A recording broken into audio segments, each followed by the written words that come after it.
Hello दोस्तों, स्वागत है मेरा चैनल में एयरट्रैक टाइम में। मैं बता दूं, सबसे तेज़ और सबसे जल्दी देखने के लिए हमारे चैनल को सब्सक्राइब ज़रूर करें। भोजपुरी से रिलेटेड हर एक खबर आपको बताई जाएगी। मैं बता दूं, खेसारी लाल यादव ने न्यू पोस्टर लॉन्च कर दिया गया है, जिसमें खेसारी लाल यादव बहुत शानदार पोस्टर इसका है जो बनाया गया है। इसको आप लोग देखिएगा, बहुत शानदार है, जिसका नाम है चूड़ी हरियर की। ये खेसारी लाल यादव ने गाया हुआ है इसको, और टुनटुन यादव ने इसको लिखा हुआ है। इसका पोस्टर इतना शानदार बनाया गया है, आप लोग जाएंगे देखेंगे। अजंता म्यूजिक वर्ल्ड पर ये वीडियो आने वाला है। 3 तारीख को ये वीडियो लॉन्च कर दिया गया है। ये धमाकेदार वीडियो होने वाला है बोल बम के लेके।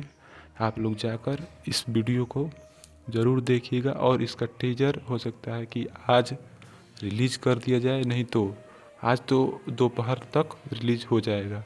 ये वीडियो 3 तारीख को पूरा आ जाएगा। आप लोग जाकर इस वीडियो को ज़रूर देखिएगा, और भोजपुरी से देखने के लिए हमारे न्यूज़ को लाइक और सब्सक्राइब ज़रूर कीजिएगा।